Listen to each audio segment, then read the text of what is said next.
Super ಆಗಿದ್ದೀರಾ ಅಂತ ಅನ್ಕೋತೀನಿ. ಆ್ಯಂಡ್ ಇವತ್ತಿನ ವಿಡಿಯೋ ಬಂದು ಒಂದು ಒಳ್ಳೆ ಟಾಪಿಕ್ ಮೇಲೆ ವಿಡಿಯೋ ಮಾಡ್ತಾ ಇದ್ದೀನಿ. ಏನಪ್ಪ ಅಂತಂದರೆ ನಿಮಗೆ ತಮ್ಮನೇಲಿ ನೋಡಿ ಏನು ಅಂತ ಐಡಿಯಾ ಬಂದಿರಬೇಕಲ್ಲ. ಹೌದು, ಸೊ ಇಂಡಿಯಾಲಿದ್ದಾಗ ಲೈಫ್ ಸ್ಟೈಲ್ ಹೇಗಿರುತ್ತೆ ಆ್ಯಂಡ್ ಇಂಡಿಯಾದಿಂದ US ಬಂದಮೇಲೆ ಲೈಫ್ ಸ್ಟೈಲ್ ಹೇಗೆ ಚೇಂಜ್ ಆಗುತ್ತೆ. ಫಾರ್ ಎಕ್ಸಾಂಪಲ್ ಏನೆಲ್ಲ ಡಿಫಿಕಲ್ಟೀಸ್ ಫೇಸ್ ಮಾಡ್ತಾರೆ, ಏನೆಲ್ಲ ಚಾಲೆಂಜಸ್ ಫೇಸ್ ಮಾಡ್ತಾರೆ US ಬಂದಮೇಲೆ. ಸ್ಟೂಡೆಂಟ್ಸ್ ಆಗಿರ್ಬೋದು ಅಥವಾ ಒಂದು ಫ್ಯಾಮಿಲಿ USಗೆ ಬಂದಮೇಲೆ ಏನೆಲ್ಲ ಡಿಫಿಕಲ್ಟೀಸ್ ಫೇಸ್ ಮಾಡ್ತಾರೆ ಅಂತ ನಾನು ಈ ವಿಡಿಯೋಲಿ ಹೇಳ್ತೀನಿ. ಫಸ್ಟ್ ಟೈಮ್ ಯಾವುದು ನೋಡ್ತಾ ಇದೆ ಸಬ್ಸ್ಕ್ರೈಬ್ ಮಾಡ್ಕೊಂಡು ಮರಿಬೇಡಿ. ಎಲ್ಲೇ ಇರಲಿ ಎಲ್ಲ ಕಡೆ ಲೈಫ್ ಸ್ಟೈಲ್ ಒಂದೇ ಥರ ಇರುತ್ತಲ್ವ, ಏನು ಚೇಂಜಸ್ ಆಗುತ್ತೆ ಅಂತ ನೀವು ಕೇಳ್ಬೋದು. ಖಂಡಿತ ಇಲ್ಲ. ಇಂಡಿಯಾಲಿದ್ದಾಗಲೇ ಬೇರೆ ಥರ ಲೈಫ್ ಸ್ಟೈಲ್ ಇರುತ್ತೆ, US ಬಂದಮೇಲೆ ಅದು ಇನ್ನೊಂದು ಥರ ಲೈಫ್ ಸ್ಟೈಲ್ ಚೇಂಜ್ ಆಗುತ್ತೆ. ಸೊ ಏನೆಲ್ಲ ಡಿಫಿಕಲ್ಟೀಸ್ ಫೇಸ್ ಮಾಡ್ತಾರೆ ಅಂತ ನಾನು ಈ ವಿಡಿಯೋಲಿ ಹೇಳ್ತೀನಿ. ಕಂಪ್ಲೀಟಾಗಿ ವಿಡಿಯೋ ಫಸ್ಟ್ ಚಾಲೆಂಜ್ ಬಂದು ಡೈಲಿ ಹೌಸ್ ಹೋಲ್ಡ್ ಮ್ಯಾನೇಜ್ಮೆಂಟ್ ಬಗ್ಗೆ ಹೇಳ್ತೀನಿ. ಅಂದರೆ ಇಂಡಿಯಾಲಿದ್ದಾಗ ನಮಗೆ ಕುಕ್ಕಿಂಗಿಂದ ಹಿಡಿದು ಕ್ಲೀನಿಂಗ್ ಅಥವಾ ಬಟ್ಟೆ ಒಗೆಯೋದಾಗಿರ್ಬೋದು, ಪಾತ್ರೆ ವಾಶ್ ಮಾಡ್ಬೋದಾಗಿರ್ಬೋದು, ಎಲ್ಲದಕ್ಕೂ ಯಾರಾದರೂ ಒಬ್ರು ಹೆಲ್ಪಿಂಗ್ ಹ್ಯಾಂಡ್ ಇದ್ದೇ ಇರುತ್ತೆ ಆಬ್ವಿಯಸ್ಲಿ. ಸೊ ಇಂಡಿಯಾಯಿಂದ ನಾವು ಬೇರೆ ಕಂಟ್ರಿಗೆ ಬಂದಾಗ ಕಂಪ್ಲೀಟಾಗಿ ನೀನೇ ಇಂಡಿಪೆಂಡೆಂಟ್ ಆಗಿರ್ತೀಯ. ಅಂದರೆ ಎಲ್ಲ ಕೆಲಸನೂ ನಿನ್ನ ಮೇಲೆ ಡಿಪೆಂಡ್ ಇರುತ್ತೆ, ನೀನೇ ಮಾಡಬೇಕು. ಸೊ ಹಂಗಾಗಿ ಇಲ್ಲಿ ಹೆಲ್ಪ್ ಮಾಡುವಂಥ ಹೆಲ್ಪಿಂಗ್ ಹ್ಯಾಂಡ್ ಯಾರೂ ಇರಲ್ಲ. ಇಂಡಿಯಾಲಿದ್ದಾಗ ಏನೇ ಕೆಲಸ ಮಾಡೋದು ಅಂದರೆ ಕಸ ಗುಡಿಸೋದಾಗಿರ್ಬೋದು ಅಥವಾ ಪಾತ್ರೆ ವಾಶ್ ಮಾಡೋದಾಗಿರ್ಬೋದು ಎಲ್ಲ ಮ್ಯಾನ್ಯುಯಲ್ ಆಗೇ ಮಾಡ್ತಾ ಇದ್ವಿ.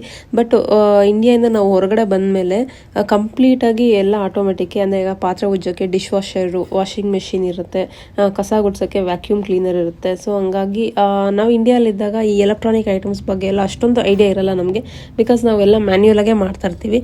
ಸೊ ಇಂಡಿಯಾದಿಂದ ಹೊರಗಡೆ ಬಂದಮೇಲೆ ಈ ಎಲೆಕ್ಟ್ರಾನಿಕ್ ಐಟಮ್ಸ್ ಬಗ್ಗೆ ಎಲ್ಲ ನಾವು ಸ್ವಲ್ಪ ತಿಳ್ಕೊಬೇಕು ಆಗುತ್ತೆ. ಸ್ಟಾರ್ಟಿಂಗ್ ಅಲ್ಲಿ ಬಂದಾಗ ನಮಗೆ ಕನ್ಫ್ಯೂಷನ್ ಇರುತ್ತೆ, ಇದೆಲ್ಲ ಹೇಗೆ ಯೂಸ್ ಮಾಡೋದು ಅಂತ. ಸೊ ಅದೊಂದು ಚಾಲೆಂಜ್ ಫೇಸ್ ಮಾಡ್ಬೇಕಾಗುತ್ತೆ ನಾವು ಹೊರಗಿನ ದೇಶಕ್ಕೆ ಬಂದಾಗ. ಇನ್ನೊಂದು ಮೇನ್ ಚಾಲೆಂಜ್ ಏನಪ್ಪಾ ಫೇಸ್ ಮಾಡೋದು ಅಂದ್ರೆ ಇಲ್ಲಿ ಗ್ರಾಸರಿ ಶಾಪಿಂಗು. ನಮ್ಮ ಇಂಡಿಯಾಲಾದ್ರೆ ಎಲ್ಲ ಫ್ರೆಶ್ ಆಗಿ ಬೆಳೆದಿರ್ತಾರೆ, ಆರಾಮಾಗಿ ಮನೆ ಮುಂದೆನೆ ಬಂಡಿಯಲ್ಲೆಲ್ಲ ಇಟ್ಕೊಂಡ್ ಬರ್ತಾ ಇರ್ತಾರೆ. ಸೊ ಈಸಿಯಾಗಿ ಹೋಗಿ ತಗೊಂಡ್ಬರ್ಬೋದು ತರಕಾರಿ. ಅಂಡ್ ಮನೆ ಹತ್ರನೇ ಶಾಪ್ಸ್ ಎಲ್ಲ ಚಿಕ್ಕ ಚಿಕ್ಕ ಶಾಪ್ಸ್ ಇಟ್ಕೊಂಡಿರ್ತಾರೆ, ಅಲ್ಲೋಗಿ ತಗೊಂಡ್ಬರ್ಬೋದು.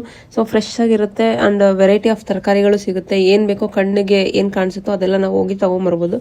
ಬಟ್ ಇಲ್ಲಿ US ಬಂದ್ಮೇಲೆ ನಮ್ಗೆ ಹತ್ರ ಆಪ್ಷನ್ ಇಲ್ಲ. ಸ್ಪೆಸಿಫಿಕ್ ವೆಜಿಟೇಬಲ್ಸ್ ಅಷ್ಟೇ. ಅಂದ್ರೆ ನಿಮ್ಗೆ ಎಲ್ಲಾ ತರ ವೆರೈಟಿ ಆಫ್ ತರಕಾರಿನೂ ಸಿಗಲ್ಲ, ಇಲ್ಲಿ ಕೆಲವೊಂದು ಮಾತ್ರ ಸಿಗುತ್ತೆ, ಅದನ್ನೇ ತಗೋಬೇಕು. ಅಂಡ್ ಇಲ್ಲಿ ಎಲ್ಲ ಕ್ಯಾನ್ಡ್ ಮತ್ತೆ ಪ್ರಾಸೆಸ್ಡ್ ಫುಡ್, ಫ್ರೋಸನ್ ವೆಜಿಟೇಬಲ್ ಸಿಗುತ್ತೆ. ಸೊ ನಾವು ಅಲ್ಲಿ ಇಂಡಿಯಾಲ್ ಫ್ರೆಶ್ ಆಗಿ ತಿಂದು ಇಲ್ಲಿ ಬಂದು ಫ್ರೋಸನ್ಗೆ ಅಡ್ಜಸ್ಟ್ ಆಗ್ಬೇಕಂದ್ರೆ ಸ್ವಲ್ಪ ಕಷ್ಟ ಆಗುತ್ತೆ. ಸೊ ಇದೊಂದು ಮೇನ್ ಚಾಲೆಂಜ್ ಫೇಸ್ ಮಾಡ್ತೀವಿ ಹೊರಗಿನ ದೇಶಕ್ಕೆ ಬಂದ್ಮೇಲೆ. ನೆಕ್ಸ್ಟ್ ಚಾಲೆಂಜ್ ಏನಪ್ಪಾ ಫೇಸ್ ಮಾಡೋದಂದ್ರೆ ಮೇನ್ ಆಗಿ ಟ್ರಾನ್ಸ್ಪೋರ್ಟೇಷನ್ ಪ್ರಾಬ್ಲಮ್. ಇಂಡಿಯಾಲಿದ್ದಾಗ ನಾವೆಲ್ಲಾದ್ರೂ ಹೊರಗಡೆ ಹೋಗ್ಬೇಕಂದ್ರೆ ಎಷ್ಟೊಂದು ಟ್ರಾನ್ಸ್ಪೋರ್ಟೇಷನ್ ಸಿಗುತ್ತೆ ನಮಗೆ. ಫಾರ್ ಎಕ್ಸಾಂಪಲ್ ಬಸ್ಸಸ್ ಇರುತ್ತೆ, ಟ್ಯಾಕ್ಸಿ ಇರುತ್ತೆ, ಆಟೋ ಇರುತ್ತೆ, ಇಲ್ಲಾಂದ್ರೆ ಪ್ರತಿಯೊಂದು ಮನೇಲೂ 2 ವೀಲರ್ಸ್ ಕಂಪಲ್ಸರಿ, ಇಲ್ಲ ಸೈಕಲ್, ಅಟ್ಲೀಸ್ಟ್ ಸೈಕಲ್ ಇರುತ್ತೆ. ಬಟ್ ಇಲ್ಲ ಅಷ್ಟು ಇಲ್ಲ ಅಂದ್ರೆ ಪಕ್ಕದ ಮನೆಯವ್ರನ್ನ ಕೇಳಿದ್ರೆ ಅವರಾದ್ರೂ ಡ್ರಾಪ್ ಮಾಡ್ತಾರೆ. ಬಟ್ ಇಂಡಿಯಾದಿಂದ ಹೊರಗಡೆ ಬಂದ್ಮೇಲೆ ಡ್ರೈವಿಂಗ್ ಬಂದು ಮ್ಯಾಂಡೇಟ್ರಿ, ಅಂದ್ರೆ ನೀವೇ ಡ್ರೈವಿಂಗ್ ಕಲಿಬೇಕು. ಇಲ್ಲಿ ಟ್ರಾನ್ಸ್ಪೋರ್ಟೇಷನ್ಸ್ ಇಲ್ಲ ಅಂತ ಇಲ್ಲ, ಬಟ್ ಕೆಲವೊಂದು ಸ್ಟೇಟಲ್ಲಿ ಮಾತ್ರ ಫ್ರೀಕ್ವೆಂಟ್ ಆಗಿ ಅಂದ್ರೆ ಪಬ್ಲಿಕ್ ಟ್ರಾನ್ಸ್ಪೋರ್ಟೇಷನ್ಸ್ ಓಡಾಡ್ತಾ ಇರುತ್ತೆ. ಬಟ್ ಆಟೋ ಇರ್ಬೋದು ಅಥವಾ 2 ವೀಲರ್ಸ್ ಬೈಕ್ಸ್ ಏನಿದೆ ಅದೆಲ್ಲ ಇಲ್ಲಿ ಏನೂ ಇಲ್ಲ. ಇಲ್ಲಿ ಏನಿದ್ರು ಕಾರು ಮತ್ತೆ ಇಲ್ಲಾಂದ್ರೆ ಪಬ್ಲಿಕ್ ಟ್ರಾನ್ಸ್ಪೋರ್ಟ್ ಯೂಸ್ ಮಾಡಬೇಕು, ಲೈಕ್ ಟ್ರೈನ್, ಬಸ್ ಆ ಥರ. ಸೊ ಫ್ರೀಕ್ವೆಂಟ್ ಆಗಿ ಸಿಗುತ್ತೆ ಅಂತಲೂ ಹೇಳೋಕ್ಕಾಗಲ್ಲ, ಇವು ಟೈಮಿಂಗ್ಸ್ ಅಷ್ಟೇ. ಮತ್ತು ಇನ್ನೊಂದು ಏನಪ್ಪ ಅಂದರೆ ಇಲ್ಲಿ ವೆದರ್ ಕೂಡ ಸಪೋರ್ಟ್ ಮಾಡಲ್ಲ. ಸಿಕ್ಕಾಪಟ್ಟೆ ಎಕ್ಸ್ಟ್ರೀಮ್ ಚಳಿ ಇರುತ್ತಲ್ಲ, ಹಂಗಾಗಿ ಇಲ್ಲಿ 2 ವೀಲರ್ಸ್ ಎಲ್ಲ ಅಷ್ಟೊಂದು ಯಾರು ಯೂಸ್ ಮಾಡಲ್ಲ. ಅಂಡ್ ಸ್ನೋ ಕೂಡ ಬೀಳುತ್ತೆ. ಸೊ ಹಂಗಾಗಿ ಎಲ್ಲ ಯೂಶಲಿ ಕಾರ್ನೇ ಪ್ರಿಫರ್ ಮಾಡ್ತಾರೆ, ಇಲ್ಲ ಪಬ್ಲಿಕ್ ಟ್ರಾನ್ಸ್ಪೋರ್ಟ್ ಪ್ರಿಫರ್ ಮಾಡ್ತಾರೆ. ಸೊ ಹಂಗಾಗಿ ಇಲ್ಲಿ ನಿಮಗೆ ಡ್ರೈವಿಂಗ್ ಕಂಪಲ್ಸರಿ ಬರಲೇಬೇಕು. ಒಂದೊಂದು ಮನೆಗೂ ಕಾರ್ ಇಟ್ಕೊಂಡಿರ್ತಾರೆ. ಸೊ ನೀನು ಕಾರ್ ಇಟ್ಕೊಂಡಿದೆ ಅಂದರೆ ಕಾರ್ ಡ್ರೈವಿಂಗ್ ಕಲ್ತಿರ್ಲೇಬೇಕು. ಸೊ ಇಂಡಿಯಾಲಿದ್ದಾಗ ನಮ್ಗೆ ಯಾರು ಕಾರ್ ಡ್ರೈವಿಂಗ್ ಬರ್ತಾ ಇರಲಿಲ್ಲ. ಸೊ US ಬಂದಮೇಲೆ ಎಲ್ಲರೂ ಪ್ರತಿಯೊಬ್ಬರು ಕಾರ್ ಡ್ರೈವಿಂಗ್ ಮ್ಯಾಂಡೇಟರಿ ಕಲೀಲೇಬೇಕು. ಸೊ ಅದೊಂದು ಚಾಲೆಂಜ್ನ ಫೇಸ್ ಮಾಡ್ತೀವಿ. ಇನ್ನೊಂದು ಚಾಲೆಂಜ್ ಏನಪ್ಪ ಫೇಸ್ ಮಾಡ್ತೀವಿ ಅಂದರೆ ಸ್ನೋ ಬಿದ್ದಾಗ ಸ್ನೋ ಅಲ್ಲಿ ಡ್ರೈವಿಂಗ್ ಮಾಡೋದಿದೆಯಲ್ಲ, ಅದು ಇನ್ನೊಂದು ದೊಡ್ಡ ತಲೆನೋವು. ಇಂಡಿಯಾ ಬಿಟ್ಟು ಬೇರೆ ಕಂಟ್ರಿಗೆ ಬಂದಮೇಲೆ ನಾವು ಡ್ರೈವಿಂಗ್ ಜೊತೆಗೆ ಸ್ನೋ ಅಲ್ಲೂ ಹೇಗೆ ಡ್ರೈವ್ ಮಾಡೋದು ಅಂತ ಕಲಿಬೇಕು. ಸೊ ಅದೊಂದು ದೊಡ್ಡ ಚಾಲೆಂಜ್ ಇಲ್ಲಿ. ನೆಕ್ಸ್ಟ್ ಚಾಲೆಂಜ್ ಏನಪ್ಪ ಫೇಸ್ ಮಾಡೋದಂದ್ರೆ ಇಲ್ಲಿ ಇಲ್ಲಿನ ವೆದರು ಎಕ್ಸ್ಟ್ರೀಮ್ ಕೋಲ್ಡ್ ಇರುತ್ತೆ, ಇಲ್ಲ ಎಕ್ಸ್ಟ್ರೀಮ್ ಹೀಟ್ ಇರುತ್ತೆ. ನಮ್ಮ ಇಂಡಿಯಾಲಾದ್ರೆ ಆಬ್ವಿಯಸ್ಲಿ ಎಲ್ಲರಿಗೂ ಗೊತ್ತಿರುತ್ತೆ ವೆದರ್ ಹೇಗಿರುತ್ತೆ ಅಂತ. ಸೊ ನಾವು ಆ ವೆದರ್ಗೆ ಅಡ್ಜಸ್ಟ್ ಆಗ್ಬಿಟ್ಟಿರ್ತೀವಿ. ಇಲ್ಲಿ ಬಂದಮೇಲೆ ಎಕ್ಸ್ಟ್ರೀಮ್ ಕೋಲ್ಡ್ ಇರುತ್ತೆ. ಸೊ ನಮ್ಮ ಕೈಯಲ್ಲಿ ತಡ್ಕೊಳಕ್ಕಾಗಲ್ಲ. ಅಂಡ್ 3-4 ಜಾಕೆಟ್ಸು, ಥರ್ಮಲ್ಸ್ ಎಲ್ಲ ಹಾಕೊಂಡು ಓಡಾಡಬೇಕು. ಸೊ ನಮಗೆ ಅಷ್ಟೊಂದು ಅಭ್ಯಾಸ ಇರಲ್ಲ ಇಂಡಿಯಾಲಿದ್ದಾಗ. ಇಲ್ಲಿ ಚಳಿ ಯಾವ ಲೆವೆಲ್ಗೆ ಇರುತ್ತೆ ಅಂದರೆ ಮೈನಸ್ ಟೆಂಪ್ರೇಚರ್ ಎಲ್ಲ ಹೋಗುತ್ತೆ. ಸೊ ನಾವು ಇಂಡಿಯಾದಿಂದ ಸಡನ್ ಆಗಿ ಬಂದಾಗ ನಮಗೆ ಮೈನಸ್ ಟೆಂಪ್ರೇಚರ್ ಎಲ್ಲ ತಡ್ಕೊಳಕ್ಕಾಗಲ್ಲ. ಅಂಡ್ ಇವಾಗ ಹೊರಗಡೆ ಹೋಗಿ ಏನೋ ಒಂದು ಗ್ರಾಸರೀಸ್ ತರಬೇಕು. ಸೊ ಅವಾಗ ನೀವು ಹೊರಗಡೆ ಹೋಗಲೇಬೇಕಾಗುತ್ತೆ. ಸೊ ಅವಾಗೆಲ್ಲ ಸ್ವಲ್ಪ ಕಷ್ಟ ಆಗುತ್ತೆ ಸ್ಟಾರ್ಟಿಂಗಲ್ಲೆಲ್ಲ ಬಂದಾಗ. ಸೊ ಇಲ್ಲಿ ಮೇನ್ ಚಾಲೆಂಜ್ ಏನಪ್ಪ ಅಂದರೆ ವೆದರ್ದೆ. ಸೊ ಡಿಫ್ರೆಂಟ್ ಸೀಸನ್ಸ್ಗೆ ಇಲ್ಲಿ ಅಡ್ಜಸ್ಟ್ ಆಗೋದು ಸ್ವಲ್ಪ ಕಷ್ಟ ಆಗುತ್ತೆ. ಇಂಡಿಯಾಯಿಂದ ಅಂದರೆ ಹೊರಗಡೆಯಿಂದ ಯಾರು ಹೊಸ್ದಾಗಿ ಬರ್ತಾರೆ ನೋಡಿ ಅಂತ ಅವ್ರಿಗೆ ಅವ್ರಿಗೆ. ಸೊ ಇದೊಂದು ಚಾಲೆಂಜ್ ಫೇಸ್ ಮಾಡ್ತಾರೆ. ಇಲ್ಲಿ ಇನ್ನೊಂದೇನಪ್ಪ ಅಂದರೆ ಎಕ್ಸ್ಟ್ರೀಮ್ ಚಳಿ ಒಂದು ಕಡೆ, ಸ್ನೋ ಒಂದು ಕಡೆ, ಅದ್ರ ಜೊತೆ ವಿಂಟರಲ್ಲಿ ಇಲ್ಲಿ 4 ಗಂಟೆಗೆಲ್ಲ ಕತ್ಲೆ ಆಗ್ಬಿಡುತ್ತೆ. ಸಂಜೆ 4 ಗಂಟೆಗೆಲ್ಲ ಕತ್ಲೆ ಆದರೆ ಯಾರಿಗೆ ತಾನೇ ಬೇಜಾರಾಗಲ್ಲ. ಆ ಕಡೆ ಏನು ಮಾಡೋಕ್ಕೂ ಇಂಟ್ರೆಸ್ಟ್ ಬರಲ್ಲ. ಹೊರಗಡೆ ಹೋಗೋಣ ಅಂದ್ರೂ ಕತ್ಲೆ ಇರುತ್ತೆ ಆ್ಯಂಡ್ ಅದರಲ್ಲಿ ಜೊತೆ ಚಳಿ ಬೇರೆ ಇರುತ್ತೆ. ಸೊ ಹೊರಗಡೆ ಹೋಗೋಕ್ಕೂ ಮನ್ಸು ಬರಲ್ಲ. ಸೊ ಮನೇಲಿ ಇದು ಒಂಥರ ಡಿಪ್ರೆಷನ್ಗೆ ಹೋಗೋ ಥರ ಅನಿಸ್ಬಿಡುತ್ತೆ.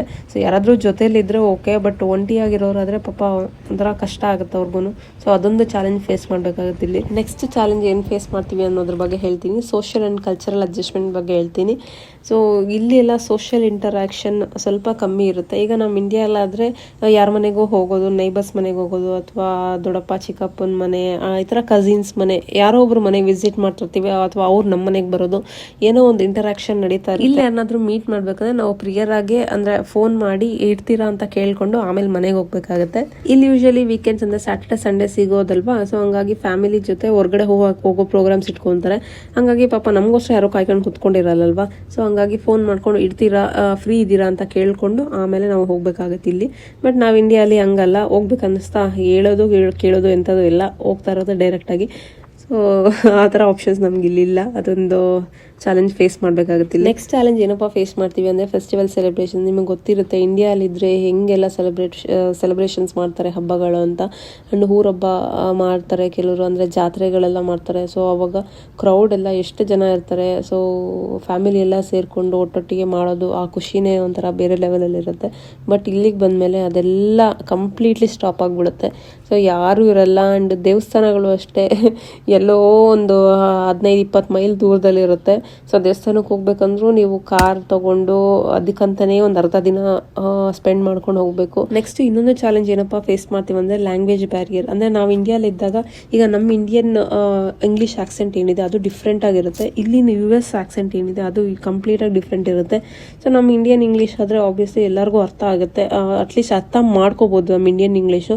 ಬಟ್ ಇಲ್ಲಿ ಅಮೇರಿಕನ್ ಆಕ್ಸೆಂಟ್ ಯಪ್ಪ ಸ್ಟಾರ್ಟಿಂಗಲ್ಲಿ ಬಂದಾಗ ಅವ್ರು ಏನು ಮಾತಾಡ್ತಾ ಇದ್ದಾರೆ ಅಂತ ಕೂಡ ಅರ್ಥ ಆಗಲ್ಲ. ನಿಮ್ಗೆ ಎಷ್ಟೇ ಪರ್ಫೆಕ್ಷನಿಸ್ಟ್ ಆಗಿರಿ ಇಂಗ್ಲೀಷಲ್ಲಿ, US-ಗೆ ಬಂದಮೇಲೆ ಅವ್ರ ಆಕ್ಸೆಂಟ್ ನಮ್ಗೇನು ಅರ್ಥನೇ ಆಗಲ್ಲ. ಸೊ ಅದೊಂದು ಚಾಲೆಂಜ್ ಫೇಸ್ ಮಾಡಬೇಕಾಗುತ್ತೆ ಇಲ್ಲಿ. ನೆಕ್ಸ್ಟ್ ಚಾಲೆಂಜ್ ಏನಪ್ಪ ಫೇಸ್ ಮಾಡ್ತೀವಿ ಅಂದರೆ ಎಮೋಷ್ನಲ್ ಚಾಲೆಂಜಸ್ಸು. ಇದನ್ನು ಆಬ್ವಿಯಸ್ಲಿ ಎಲ್ಲರ ಲೈಫಲ್ಲೂ ಈ ಒಂದು ಪ್ರಾಬ್ಲಮ್ನ ಫೇಸ್ ಮಾಡಿರ್ತಾರೆ US-ಗೆ ಬಂದಮೇಲೆ.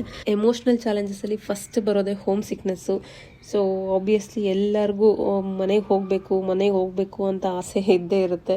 ಸೊ ಆ ಕಂಫರ್ಟ್ ಝೋನ್, ನಮ್ಮ ಮನೆ ಅನ್ನೋದು ಏನಿದೆ ಕಂಫರ್ಟ್ ಝೋನ್ನ ಬಿಟ್ಟು ನಾವು ಹೊರಗಡೆ ದೇಶಕ್ಕೆ ಬಂದಿರ್ತೀವಿ.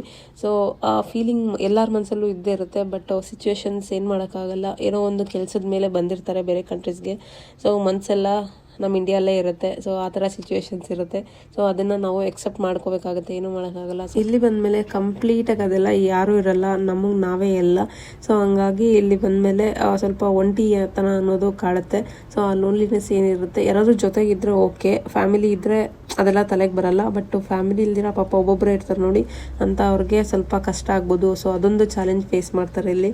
ನೆಕ್ಸ್ಟ್ ಚಾಲೆಂಜ್ ಬಂದು ಫೈನಾನ್ಷಿಯಲ್ ಅವೇರ್ನೆಸ್ಸು. ಇಂಡಿಯಾಲಿದ್ದಾಗ ಮನೇಲಿ ಯಾರಾದರೂ ದೊಡ್ಡವ್ರ ಪೇರೆಂಟ್ಸ್ ಇದ್ದರೆ ಸೊ ಅವರು ಅದನ್ನೆಲ್ಲ ರೆಸ್ಪಾನ್ಸಿಬಿಲಿಟಿ ತೊಗೊತಾ ಇದ್ರು.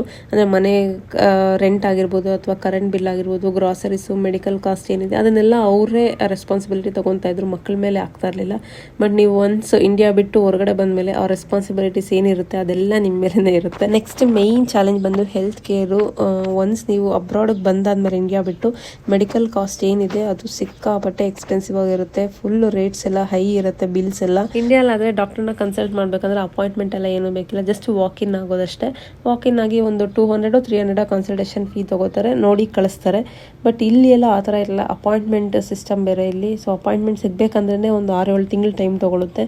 ಸೊ ನಾನು ಫುಲ್ ಹಾಸ್ಪಿಟಲ್ಸ್ ಬಗ್ಗೆ ನಾನು ಒಂದು ವಿಡಿಯೋನೇ ಮಾಡಿದ್ದೀನಿ, ಲಾಂಗ್ ವಿಡಿಯೋ. ಯಾರಾದರೂ ಇಂಟ್ರೆಸ್ಟ್ ಇದ್ದರೆ ಡಿಸ್ಕ್ರಿಪ್ಷನಲ್ಲಿ ಕೊಟ್ಟಿರ್ತೀನಿ, ಚೆಕ್ಔಟ್ ಮಾಡಿ. ಇಷ್ಟೆಲ್ಲ ಚಾಲೆಂಜಸ್ನ ಫೇಸ್ ಮಾಡ್ತಾ ಇರ್ತಾರೆ ಒನ್ಸ್ ನಮ್ಮ ದೇಶ ಬಿಟ್ಟು ಬೇರೆ ದೇಶಕ್ಕೆ ಬಂದಮೇಲೆ. ನಮ್ಮ ಕಂಫರ್ಟ್ ಝೋನ್ ಬಿಟ್ಟು ನಾವು ಯಾವಾಗ ಹೊರಗಡೆ ಬರ್ತೀವಿ ನೋಡಿ ಆವಾಗಲೇ ಸ್ಟ್ರಾಂಗ್ ಆಗೋದು. ನಿಜ ಅನಿಸಿದ್ರೆ ಕಮೆಂಟ್ ಸೆಕ್ಷನಲ್ಲಿ ಹೇಳಿ. ಆ್ಯಂಡ್ ಈ ವಿಡಿಯೋ ಇಷ್ಟ ಆಗಿದೆ ಲೈಕ್ ಮಾಡೋದು ಮರಿಬೇಡಿ. ಫಸ್ಟ್ ಟೈಮ್ ಯಾರಾದರೂ ನೋಡ್ತಾ ಇದ್ದರೆ ಸಬ್ಸ್ಕ್ರೈಬ್ ಮಾಡ್ಕೊಳ್ಳೋದು ಮರಿಬೇಡಿ. And thank you so much for watching. Take care.